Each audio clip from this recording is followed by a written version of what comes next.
ஜெபிக்கும் போது என்னெல்லாம் நடக்கும்?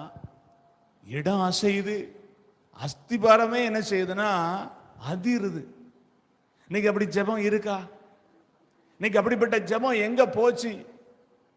வேதத்தில் சொல்லப்பட்டிருக்கிறது 100க்கு 100 உண்மை நம்ம விசுவாசிக்கிறோமே. அப்ப அந்த ஜெபம் எங்க போச்சு? அந்த ஜெபத்தினுடைய முக்கியத்துவத்தை பிசாசு என்னுடைய கண்களுக்கு மறைச்சிட்டான்.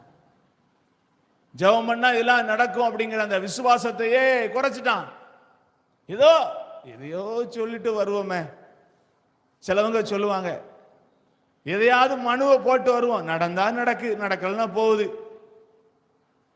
அப்படின்னு சொல்றதுக்கு இன்னொருத்தவங்க சொல்லுவாங்க, கட்டாயம் நடக்கும். நான் மனு போட்டா கட்டாயம் என்ன செய்யும்? ரெண்டுக்கும் வித்தியாசம் இருக்கு.